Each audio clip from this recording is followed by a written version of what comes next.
14 अप्रैल 1892 बाबा भीमराव अम्बेडकर का जन्म हुआ है ना।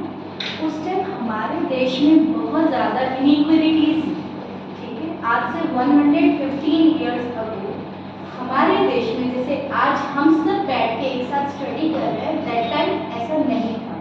उस टाइम कैसा होता था, कास्टिज्म सिस्टम बहुत था, अछूत है ना, ये सारी चीज़ें बहुत कमिट इतनी ज़्यादा इनइक्वालिटीज थी कि जो शेड्यूल कास्ट है या नीची जाति के लोग हैं उनको ऊंची जाति के लोगों के साथ बैठकर खाना खाना, पानी पीना बहुत ज़्यादा वर्जित था, ठीक है। कैसे?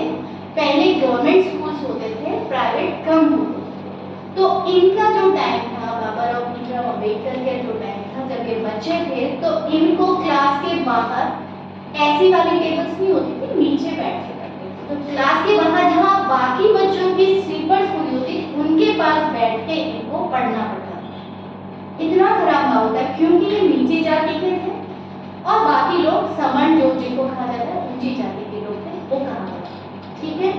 अब जब लंच की बारी आई तो लंच में भी ये बाकी बच्चों के साथ खाना नहीं खा सकते थे। इनको दूर बैठ के, वो भी क्लास में अगर बाकी बच्चों का फेस इधर है तो इनको पीछे की तरफ कि आप जब बात कर रहे हो तो वाटर ड्रॉपलेट्स नहीं गिर जाएंगे हमारी, इनसे बात नहीं की जाती थी क्योंकि उस टाइम अछूतों को शिक्षा ही नहीं दी जाती।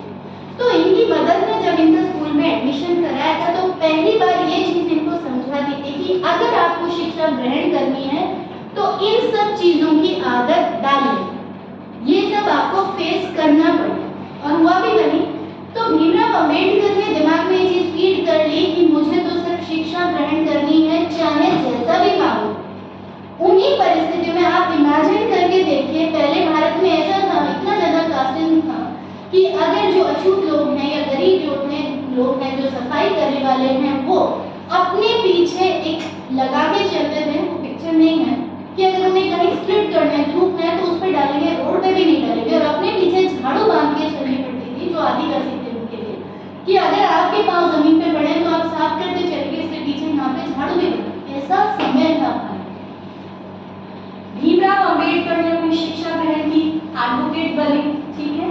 उसके बाद लंदन में भी जाके पढ़ाई की और इन सब चीजों से ये चीज दिमाग में ले आए थे कि मुझे तो इन सब चीजों से बाहर निकलना है और पूरे देश को निकालना, ठीक है। उन्हीं शिक्षा से, उसी माहौल में शिक्षा ग्रहण करने के बाद उन्होंने संविधान बनाया हमारे देश का, ठीक है। और वो कानून मंत्री बने हमारे देश में, लॉ मिनिस्टर बने, ठीक है।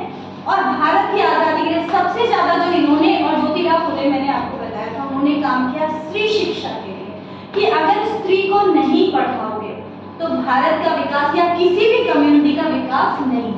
जो आज यूसीसी लाया जा रहा है कि यूनिफॉर्म सिविल कोड की, चाहे किसी भी धर्म में हो, स्त्री और पुरुष की समान जगह होनी चाहिए, समान राइट होनी चाहिए और समान ड्यूटीज होनी चाहिए, ये पहले भीमराव अम्बेडकर लाए थे, लेकिन पंडित नेहरू ने उसको इम्प्लीमेंट नहीं किया, ठीक है। और जब उन्होंने इस चीज को इम्प्लीमेंट नहीं किया तो सिर्फ इस वजह से इन्होंने कानून मंत्री होते हुए भी उससे इस्तीफा दिया।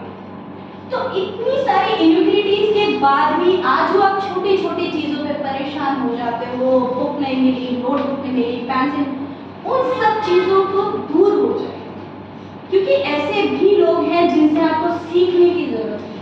सिर्फ पूजा पाठ करने से कभी भी आपकी जिंदगी नहीं बदलेगी, ये हमेशा रिमाइंड रखना कि पूजा पाठ करने से जिंदगी नहीं बदलेगी, जिंदगी बदलती है कर्म से।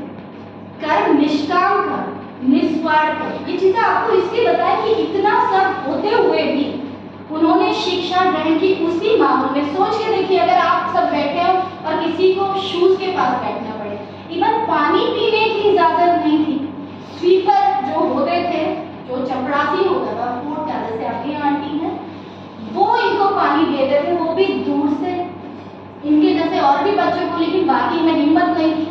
भारत में मैला ढोने की प्रथा होती थी। मैला कैसा होता है बेटा कि टॉयलेट जो होते थे उनकी कंडीशन ये होती थी, जैसे यहाँ पे ऊपर रूफ है और यहाँ पे छोटा सा होल होता था, यहाँ पे बैठ के अपना जो वेस्ट मॉर्निंग का वो निकालते थे और वो नीचे ऐसे किसी चैम्बर में इकट्ठा हुआ, जो यहाँ चैम्बर में इकट्ठा हुआ उसको लेके किसी परात में या बाल्टी में उसको लेके उस सर पे लेके जाना पड़ता था या हाथ में उस गंदगी को। ये कंडीशन थी भारत। Can you imagine? और उसको इन्होंने बंद करवाया और फिर भी शिक्षा ग्रहण की, उन सबको बंद करवाया और इन्होंने गरीबों के लिए नाम दिया हरिजन। क्या नाम दिया इन्होंने? हरिजन। हरि का मतलब होता है भगवान विष्णु, जन का मतलब लोग, यानी ये किसके लोग हैं? ईश्वर के लोग। क्योंकि दूसरों, आप लोगों की सेवा कर रहे हैं ना कोबलर। कौन कौन थे? कोबलर जो आपके शूज मैंड करते हैं, है ना, ठीक है, स्वीपर, उन लोगों की कंडीशंस बता रही हूँ। और पढ़ने भी उस कंडीशन में ये इतना ज्यादा बढ़ गए कि आज भारत को भी जाना जाता है अम्बेडकर के नाम से। उन सब चीजों को बंद किया और स्त्री शिक्षा पे इतना ज्यादा इन्होंने काम किया कि अगर स्त्री को बराबर नहीं पढ़ाओगे तो देश का विकास नहीं हो सकता। समझे? और इन सब चीजों की वजह से ही आज अम्बेडकर, ज्योतिराव फुले, ऐसे ही लोगों की वजह से आज आप गर्ल्स और बॉयज साथ में बैठ के पढ़ो। पहले ये भी परमिशन नहीं थी। पर्सन को तो छोड़िए, मैन को तो छोड़िए, वुमेन चाहे वो सवर्ण की हो, चाहे कितनी भी उच्च जाति की हो, उसको पुरुषों के बराबर बैठने की, शिक्षा लेने की कोई आजादी नहीं थी। ये था हमारा पहले वाला भारत। ये अबाउट 150 इयर्स का ऐसा भारत था। और उसको बदला किन्होंने? भीमराव अंबेडकर ने। और फिर बाद में शुगर पेशेंट हुए तो 6 दिसंबर 1956 को इनकी डेथ भी हो गई। और उसके बाद जो यूसीसी की मैंने अभी बात की, उसका कुछ पार्ट जो था वो 55 में नेहरू जी ने उसको लाए भी देश में, लेकिन जो पूरी तरह से नहीं आ पाया वो आ पाया। तो इन विषमताओं को, इन कठिन परिस्थितियों को भी जिसने लड़ा हो, ऐसे थे डॉक्टर भीमराव अंबेडकर। तो इनसे आपको बहुत ज़्यादा शिक्षा लेने की ज़रूरत है। और सबसे बड़ी चीज़ ये है कि लाइफ में कैसा भी माहौल हो, उन्होंने एक चीज़ और बोली कि चाहे आपके पास में खाना नहीं हो लेकिन आपके हाथ में किताबें होनी चाहिए, चाहे आपके बदन पे कपड़े ना हो लेकिन हाथ में किताबें होनी चाहिए। इनके जितने भी आप पोस्टर देखेंगे बेटा, हाथ में बुक मिली, कितना पढ़ते थे। हमारा कॉन्स्टिट्यूशन, ड्राफ्टिंग कमेटी, ये सब किन्होंने बनाया? हमारा संविधान जो है, हमारा कॉन्स्टिट्यूशन है, जो 26 जनवरी को आप सेलिब्रेट करते हैं, विश्व का सबसे लंबा संविधान है और हैंड रिटन। उसकी पूरी प्लानिंग इनकी की हुई थी। एक एक चीज इस तरह से मेंशन है उस टाइम में कि आज भी कोई प्रॉब्लम नहीं होती, है ना। तो जीवन में चाहे कुछ हो जाए, शिक्षा से दूर कभी नहीं भागना। अपनी किताबों को हमेशा अपना फ्रेंड बना लीजिए, जितना हो सके बुक्स के टच में रहिए। और बुक्स तो आप पढ़ ही रहे हो, अलग बुक्स भी पढ़ने की हैबिट है, ठीक है। इन्हीं शब्दों के साथ जय श्री राम।